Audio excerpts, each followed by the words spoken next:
అమరావతిలో మళ్ళీ శంకుస్థాపన చేయడం కోసం ప్రధానమంత్రి నరేంద్ర మోదీ గారు వచ్చే నెల 2వ తారీఖున ఆంధ్రప్రదేశ్ రాష్ట్రానికి వస్తున్నారు. రేపు ఆంధ్రప్రదేశ్ ముఖ్యమంత్రి చంద్రబాబు నాయుడు గారు దంపతులు వెళ్ళి ఆయనకి ఇన్విటేషన్ ఇవ్వబోతున్నారు.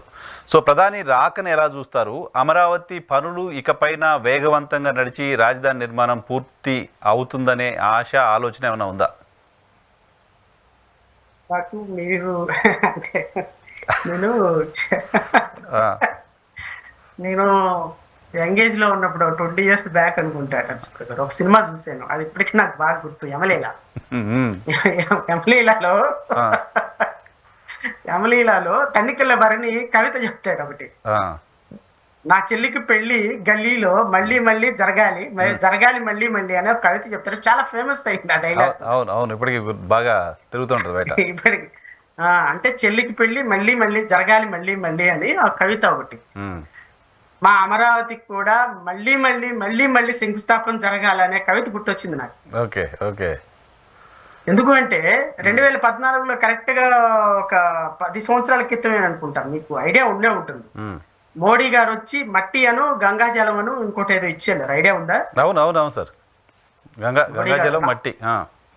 400 వంటకాలు ఉండేరు మా చంద్రబాబు నాయుడు గారు, మా ముఖ్యమంత్రి గారు.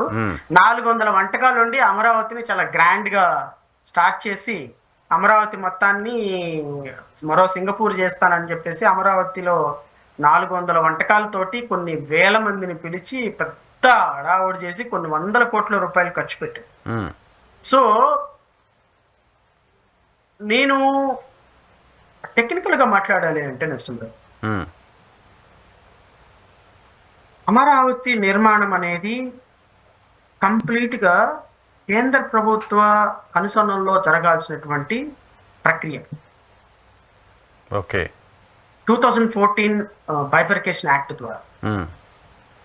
ఎందుకు అంటే అమరావతి క్యాపిటల్ గా నిర్మాణానికి సంబంధించినటువంటి ప్రతి పెట్టుబడి, ప్రతి భవనం, ప్రతి ఇన్స్టిట్యూషన్ కేంద్ర ప్రభుత్వం సహకరిస్తూ కేంద్ర ప్రభుత్వ సహకారంతో అభివృద్ధి చెందవలసినటువంటి ఒక నగరం అని చట్టంలో నిర్దేశించబడింది, పార్లమెంట్ సాక్షిగా. అది రాష్ట్ర ప్రభుత్వ చట్టం కాదు, లేకపోతే నా నోటి మాట ద్వారా కాదు. భారత పార్లమెంటు సెక్షన్ 93 ప్రకారం కూడా 94 ప్రకారంగా ప్రిస్టేజ్ ఇన్స్టిట్యూషన్స్ పెట్టాలి, బిల్డింగ్లకి పర్మిషన్స్, బిల్డింగ్లకి కట్టుకునే దానికి 100 కోట్ల రూపాయలు 1000 కోట్ల రూపాయలు సహకారం చేయాలి, అసెంబ్లీ కట్టాలి, హైకోర్టు కట్టాలి, భవనాలు కట్టాలి, గవర్నర్ బంగ్లా కట్టాలి, ఇన్స్టిట్యూషన్స్ ఇవ్వాలి, ప్రిస్టేజ్, ఇవన్నీ కూడా చట్టంలో నిర్దేశించబడింది. ఈ చట్టంలో నిర్దేశించబడినటువంటి బాధ్యత, గురుతరమైనటువంటి బాధ్యత కేంద్ర ప్రభుత్వం మీద ఉంది. ఎందుకంటే రాష్ట్ర ప్రభుత్వానికి సంబంధించినందుకు 30-40 వేల కోట్ల రూపాయలు పన్నుల రూపంలో కేంద్ర ప్రభుత్వానికి వెళ్తున్నాయి కదా. సో కాబట్టి కేంద్ర ప్రభుత్వం రాష్ట్రాన్ని వేరుగా చూడటానికి లేదు కదా. సో ఇక్కడ డెవలప్మెంట్ చేయాల్సినటువంటి బాధ్యత పార్లమెంట్ సాక్షిగా చట్టం మీ దగ్గర పెట్టినప్పుడు 2014 నుంచి 2019 వరకు అసలు అమరావతి డెవలప్మెంట్ కి వాళ్ళు నయా పైసా అంటే అనుకున్న స్థాయిలో పక్కన పెడితే ఒక 10% నిధిలో కూడా, అంటే కొన్ని 3-4 వేల 5,000 కోట్ల రూపాయల లోపే రాష్ట్రానికి నిధులు సమకూర్చారు అనేది ప్రధానంగా వాళ్ళ మీద ఉన్నటువంటి ఒక అభియోగం. 2,500 కోట్లు ఇచ్చారంటే అందులో 1,500 కోట్లు మాత్రమే అలాట్ చేసింది. 2,500 కోట్లు అయితే 1,500 కోట్లు మాత్రమే ఖర్చు చేశారని ఇది విన్నా. రమారవి మీరు అన్నదే కరెక్ట్ ఏమో. నేను అది కూడా తాత్కాలిక బిల్డింగ్ల కోసం 5 సంవత్సరాల పాటు అమరావతిని పడుకోబెట్టారు కేంద్ర ప్రభుత్వం. మోడీ చేతుల మీదుగా ప్రారంభమైనటువంటి అమరావతి ఈ రోజు మోడీ చేతుల మీదుగా 10 సంవత్సరాల క్రితం ఎలాగైతే మొదలైందో ఇప్పటికీ అదే పరిస్థితిలో ఉంది, ఇంకా అధ్వానమైన పరిస్థితిలోకి మారింది. 10 సంవత్సరాల్లో మేము సాధించిన ప్రగతి, క్యాపిటల్లో సాధించిన ప్రగతి ఏంటంటే పెద్ద గుండు సున్నా. దానికి మొదటి ముద్దాయి కేంద్ర ప్రభుత్వంలో ఉన్న మోడీ, రెండో ముద్దాయి చంద్రబాబు నాయుడు, మూడో ముద్దాయి జగన్మోహన్ రెడ్డి. ఇలా ముగ్గురు కూడా ప్రధానమైన ముద్దాయిలే దీనికి సంబంధించిన. 5.5 కోట్ల మంది ప్రజల యొక్క ఉసురు తగిలి ఈ ముగ్గురు కూడా దురదృష్టకరం ఏంటి అంటే కలియుగంలో మీకు ఎన్ని శాపాలు పెడితే మీరు అంత గొప్ప స్థాయికి వెళ్తున్నట్టుగా వీళ్ళకి ఎన్ని శాపాలు పెడుతుంటే ఒకళ్ళేమో ప్రధానమంత్రి, ఇంకొకళ్ళేమో ఉప ముఖ్యమంత్రి, ఇంకొకళ్ళేమో ప్రతిపక్ష నాయకుడు. 5.5 కోట్ల మంది ప్రజల యొక్క పాపం 5.5 కోట్ల మంది ప్రజలు ఈరోజు అమరావతి లేకుండా బాధపడటానికి కారణం వీళ్ళ ముగ్గురే సార్. ఉమ్, వీళ్ళ ముగ్గురు ఈ రోజున ఆంధ్రప్రదేశ్ రాష్ట్రంలో అమరావతిని చంపటానికి ప్రధానమైనటువంటి కారణంగా నిలిపారు. అలాంటి మోడీ, ఉమ్, అలాంటి ముఖ్యమంత్రి, అలాంటి ప్రధానమంత్రి సార్ ఈరోజు మళ్ళీ ఆంధ్రప్రదేశ్ రాష్ట్రానికి వచ్చి మళ్ళీ ఈ శంకుస్థాపన చేస్తున్నారు అంటే చెల్లికి పెళ్లి జరగాలి మళ్ళీ మళ్ళీ అన్న సామెత గుర్తొచ్చింది. సరే, అప్పుడు కేంద్ర ప్రభుత్వం బాధ్యత తీసుకోవాలి, డబ్బులు ఇవ్వాలి, ఇవ్వలేదేమో, ఇబ్బంది అయింది, రకరకాల కారణాలు పక్కన పెడితే ఇప్పుడు దాదాపు 32,000 కోట్ల రూపాయలు ల్యాండ్ అయి ఉన్నాయి, టెండర్లు పిలుస్తున్నారు, పనులు కనపడుతున్నాయి, గ్రీన్ ఛానల్ పెట్టారు, ఆ డబ్బులు దానికే వాడబోతున్నారు. ఇంకో 64,000 కోట్ల రూపాయలు కావాలని ఫైనాన్స్ కమిషన్ అడిగారు. సో మోదీ గారు వచ్చి బహుశా ఏమైనా హామీ ఇస్తారేమో. ఇప్పుడైతే ఆలస్యమైనా సరే మొదలవుతుందనే సంతోషం ఉండాల్సిన అవసరం లేదా? సంతోషం లేకుండా ఎలా ఉంటుంది? సంతోషం పడకుండా ఉండడానికి సంతోషం ఖచ్చితంగా పడాల్సిన సందర్భం. సంతోషం పడకపోతే మన మనుషులు ఎట్లయితాము? సంతోషం పడాలి. ఎందుకు సంతోషం పడాలి అంటే మొన్న బడ్జెట్ లో 15,000 కోట్ల రూపాయలు అప్పు శాంక్షన్ చేసినందుకు సంతోషపడాలి. అప్పే వరల్డ్ బ్యాంక్ నుంచి అప్పు ఇప్పించినందుకు సంతోషపడాలి. ఈ అప్పుకు సంబంధించినటువంటి వడ్డీ ఎవరు కట్టాలి, రేపొద్దున ఎలా కట్టాలి తర్వాత విషయం. ఈ 15,000 కోట్ల రూపాయలైనా మా ప్రభుత్వంలో పాపం ఈ 5 సంవత్సరాల పాటు అమరావతి కోసం కేసులకి ఖర్చు పెట్టిన వాళ్ళు ఉన్నారు చాలా మంది, అమరావతి కోసం ఉద్యమాలు చేసిన వాళ్ళు ఉన్నారు చాలా మంది, అమరావతి కోసం లాబింగ్ చేసినటువంటి నారాయణ లాంటి మంత్రులు ఉన్నారు చాలా మంది.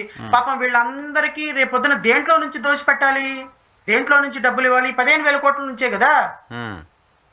10 నెలలు అవుతుంది రండి, అమరావతి రండి ఒకసారి, 10 నెలలు అవుతుంది. కనీసం ముళ్ళ కంచె కూడా తీలా. 32 కోట్లు ఖర్చు పెట్టారు కదా సార్ మొత్తం క్లీన్ చేయడానికి.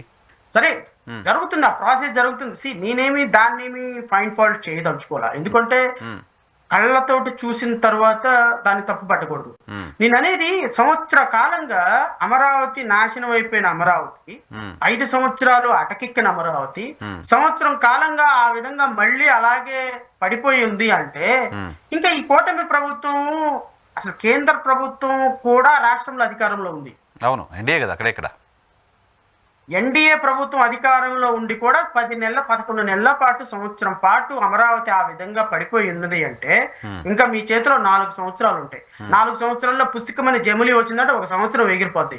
మళ్ళీ 3 సంవత్సరాలు, 3 సంవత్సరాల తర్వాత మనం ఎక్కడ ఉంటామంటే శేష జీవితాన్ని సింగపూర్ లో గడుపుతా, సింగపూర్ ని అమరావతి అనుకునే చంద్రబాబు నాయుడు గారు అక్కడ ఉంటారు.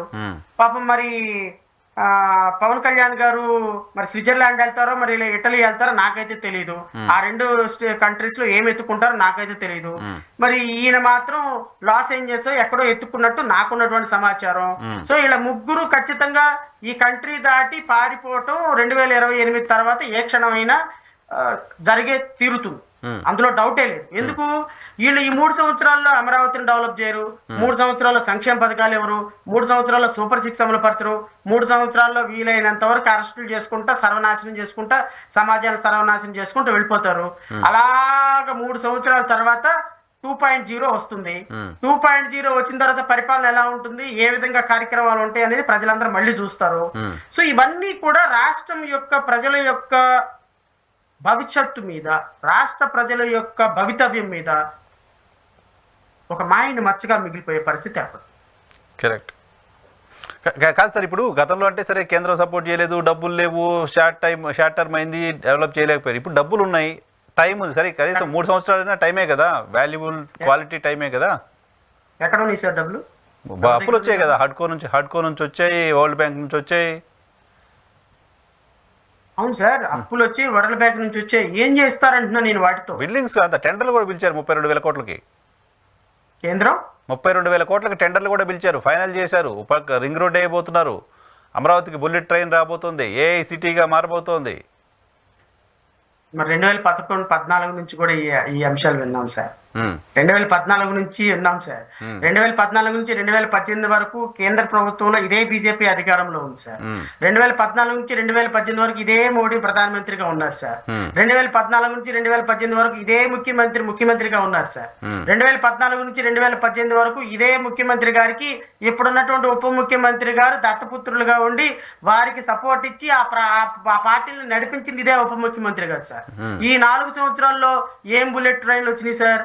ఏం రోడ్లు వచ్చినాయి సార్, ఏం బిల్డింగ్లు వచ్చినాయి సార్, ఎన్ని వేల కోట్ల రుణం వచ్చింది సార్, ఏ ప్రెస్టేజ్ ఇన్స్టిట్యూషన్స్ వచ్చింది సార్, ఆ 4 సంవత్సరాల్లో చేయని ప్రగతి 2024 నుంచి 2029 వరకు చేస్తారా సార్? చెప్పండి sir. What is your previous experience? What is your previous experience? Show your previous experience. So అప్పుడు బాగాలేదు, ఎవిడెన్స్. అది బాగాలేదు కాబట్టి అది ఒక బెటర్ ఎక్స్పీరియన్స్ గతంలో ఉంది కాబట్టి ఈసారి బ్రైట్గా చేస్తామని చెప్తున్నారు. అదే హామీ ఇచ్చి అధికారంలోకి వచ్చారు, దాన్ని డెవలప్ చేస్తామని హామీతో వచ్చారు. మంచిదే కదా సార్, చేయనియండి సార్. చేసిన తర్వాత మాట్లాడదాం, అప్పుడు డిస్కషన్ పెడదాం, మళ్ళీ అప్పుడు డిస్కషన్ పెడదాం. చేయాలనే కోరుకుందాం. సరే సరే, మోదీ గారిని ఏం కోరుకుందాం? పోయిన సరే మట్టి నీళ్లు ఇచ్చారు, ఈసారి ఇంకేమైనా ఎక్స్పెక్ట్ చేస్తున్నారా మోడీ గారి దగ్గర నుంచి? అప్పులు కాకుండా గ్రాంట్లు ఏమన్నా ఎక్స్పెక్ట్ చేసే పరిస్థితి ఉందా? పసుపు కుంకుమ ఎక్స్పెక్ట్ చేద్దాం సార్. మట్టి నీళ్ళు ఇచ్చారు కదా, ఎందుకంటే మనదంతా హిందుత్వ ఇది కదా, అసలు సిగ్నిఫికెంట్ గా ఉంటుంది అవి రెండు. సో పసుపు కుంకుమ ఇచ్చి వెళ్ళారనుకోండి, సో ప్రజలు అందరూ పచ్చగా ఉంటారు. సో పసుపుగా, ఎటు తెలుగుదేశం పార్టీ పసుపు కాబట్టి పసుపు, మన కాషాయం కుంకుమ, సో పసుపు కుంకుమ సరిపోతుంది రండి. అమరావతికి తిలకం బొట్టు, తిలకం బొట్టు ఎంత పెద్ద తిలకం బొట్టు పెడతారు. ఇంకా నయం తిరుపతి లాగా పంగనామాలు పెట్టకపోతే సరే. మంచి జరగాలని కోరుకుందాం, ఏం చేస్తారో చూద్దాం.